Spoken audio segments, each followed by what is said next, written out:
आरोपी मुलाला मुजोरीचं बाळकडू।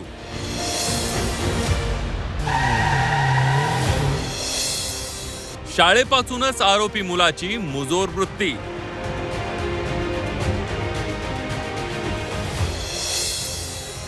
त्या मुलामुळेच तनपुरेंच्या मुलाला शाळा सोडावी लागली।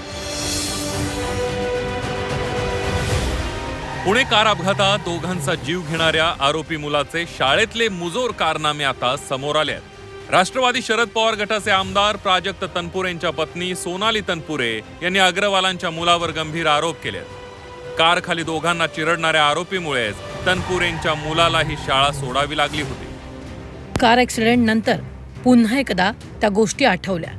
संबंधित घटनेतील मुलगा हा माझ्या मुलासोबत एकाच वर्गात शिकत होता। त्यावेळी काही मुलांकडून माझ्या मुलाला खूप त्रास झाला होता।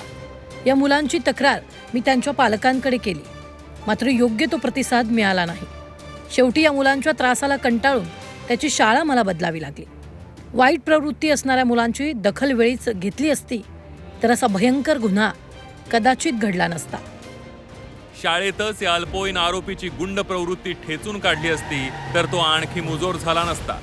मुलांना शिस्त लावणं हे पालकांवर असतं, मात्र या मुजोर मुलाच्या बड्या बापानं आपल्या पोराला खुली सूट दिली होती।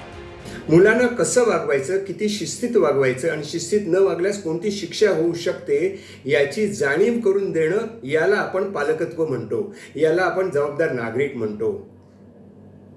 मुलांवर जर चुकीचे संस्कार झालेले असतील आणि कसलाही प्रतिबंध झाला नसेल, समाजामध्ये कोणत्याही गोष्टीचा धाक वाटत नसेल, तर त्यातनं असं निर्माण होत असतं। मुलांना वेळीच शिस्त लावली पाहिजे, चूक केल्यास समज दिली पाहिजे, मात्र पालकच मुलांच्या चुका पाठीशी घालत असतील तर काय होतं हे पुण्यात दिसलं। पुण्यातल्या अल्पवयीन आरोपीच्या बापाने मुलाच्या हाती महागडी कार दिली, दारू ढोसायला मोकळीक दिली आणि याच मुलाने दारूच्या नशेत बेदरकार कार चालवत दोघा निष्पापांचा बळी घेतलाय। अरुण मेहत्रे आणि निलेश खरमरेसह ब्युरो रिपोर्ट, झी 24 तास।